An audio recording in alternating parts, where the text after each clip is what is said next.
One of the other big questions on the minds of the international business leaders who paid me to advise them was this: how do you bring young people into organizations? Most people between the ages of 18 and 25 have no desire to work for an organization and prefer to have an online business, they said. So how can we use talent at this age in the organization, and how can we design the atmosphere to employ these people? Well, here is part of that answer. Okay. Look, we're all struggling with this idea here as well. And what's interesting is that the life journey, the human condition, the script seems to have been flipped. It used to be in your 20s, you were trying to figure out, what do I really want to do? And in your 30s, you finally got to the point where it's like, well, how can I just make more money? And then in your 40s, you started asking, well, what does all this hard work mean anyway? And then in your 50s, you started asking the question, how can I pay it forward and how can I make a difference? #DreamJob. Well, it seems now that script is entirely reversed. So people in their 20s are starting out asking the question, how can I pay it forward? How can I make it a difference? #DreamJob. And then in their 30s, after a while, they go, well, what does all this hard work mean anyway? And in their 40s, they're saying, I actually have to make some money now. And in their 50s, they're finally coming to the point where they're saying, well, what do I really want to do? So when I ask audiences of people in front of me, business leaders in particular, these three questions, if they think they are, the answers are true or false. And I want you to think about these statements that I make here. And I want you to see if you think that they are true or if they are false. Okay, there's gonna be three questions. You ready? Here's the first question, or the first statement, and tell me whether this is true or false. 1, young people today are not as productive as they were 20 years ago. True or false? Number 2, left to their own devices, young people will get actively disengaged. True or false? And then number 3, there are no real young A players out there who are available and who want a job versus doing an online business. True or false? So here's what you need to know. All of those are false. You only have the wrong company positioning and the wrong recruiting process. The reason why young people are so important in our workforce economy isn't because they are different or more special than other generations before them. It is just because there's so many of them. You see, if you started the timeline of human growth at 1171 AD, okay, and you took the number of years it took to double the population, at that point, it took 514 years to double the population. And then at that point, it took 166 years to double. And then at that point, it took 79 years to double. And since you and I have been on this planet, it's only taken 39 years to double the population. So population growth grows like concentric circles, okay? And every new ring on the exterior circumference is actually greater than the entire diameter of the circle, which means each new generation is far bigger than any generation before it in mass, in volume, in the sheer number of human beings. So by 2025, what we call millennials, or young people born between 1981 and 1994, making them right now age 27 to 40 years old, that generation will comprise 3/4 of the entire global workforce. And the generation behind them, what we call Gen Z, or people who are 26 years or younger right now, globally 41% of the entire population is 26 years or younger right now. So it is essential that you figure this out, how to hire and recruit and lead and motivate young people, because these young people will be your competitors and the mass of the entire consumer marketplace as well. And what young people know how to do is how to recruit other young people. And young people also know what other young people want to buy and how to properly market and sell to other young people. So this is a situation where if you cannot beat them, and you cannot because there's too many of them, you need to join them. It means that you need to learn how to recruit them to your side and how to retain them. It's important that you realize they don't need to adapt to you and the way that you do things, and the way that you want things done. That is a mistake that most organizations are making.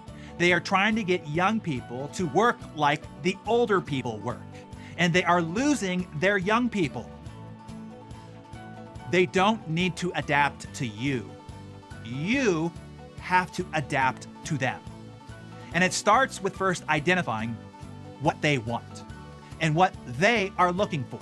So let me give you what young people are looking for today. There are 5 things that they're looking for. You're going to want to write these down if you are taking notes.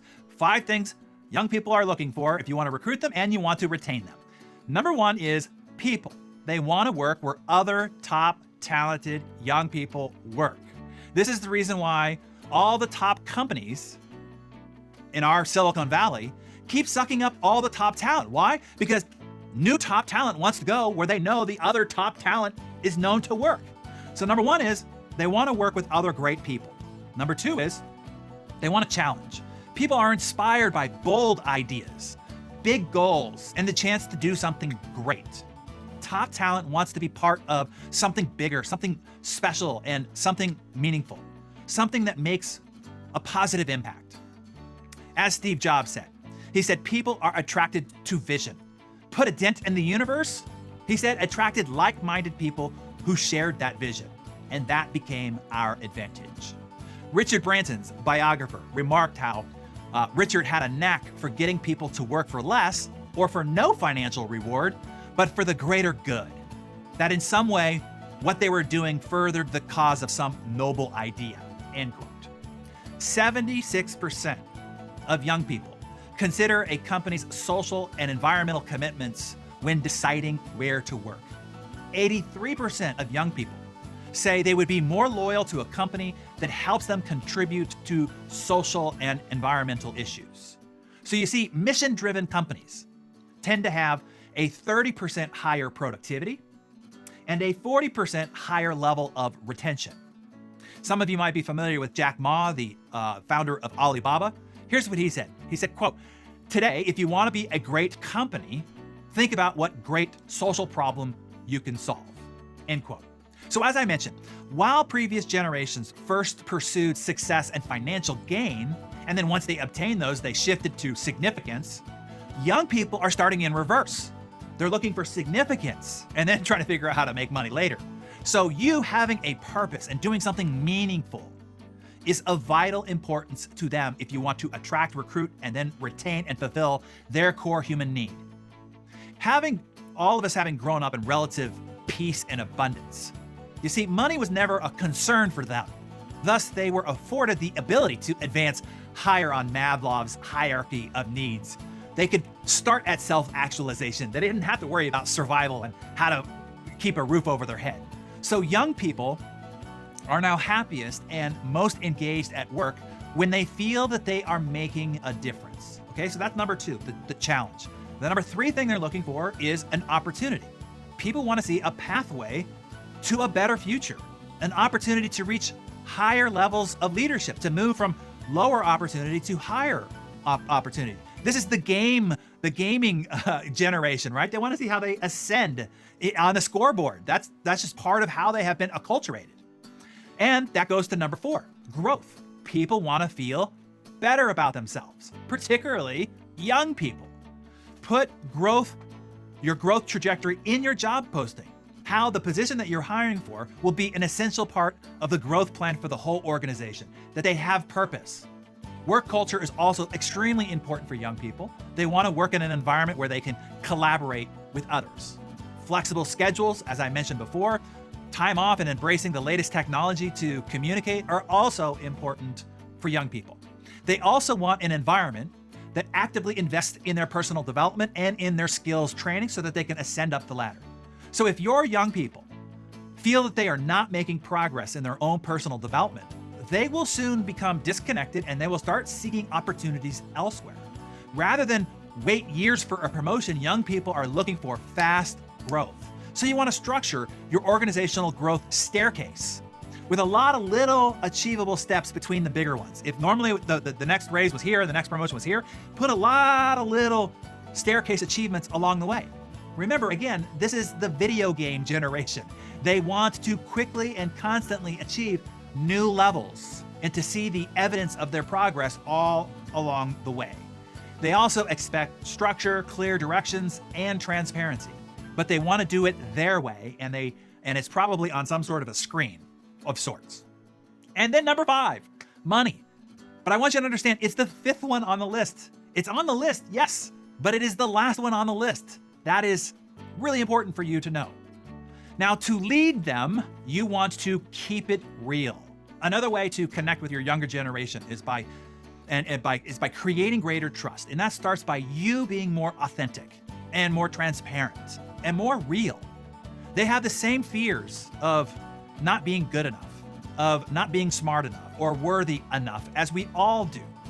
So they need praise. And this generation needs lots and lots and lots of it. Like I said, you can disagree whether that's right or wrong, but remember, you have to adapt yourself to them, not them to you. So whatever amount of praise that you're giving them now, I guarantee you it is nowhere near enough to satisfy their core human need. I would suggest that you consider 5 or 10 timesing it in real time and do it right now in praise, right in the moment of praise. They want to please you, and they need to be acknowledged when they do. And their appetite for this response is insatiable. Oh, and they want to be heard. Be ready to listen to young people a lot. So hopefully that gave you a start on how to do this. Again, I would refer you to our Global Business Masterclass training for more strategies on this hiring and recruiting process, specific steps, and how to capture top talent and human capital. Okay, if you want the full process, the complete promotional plan, and all the interview scripts and filtering tools, you'll gain access to all of that in our Business Masterclass. You can inquire about that below.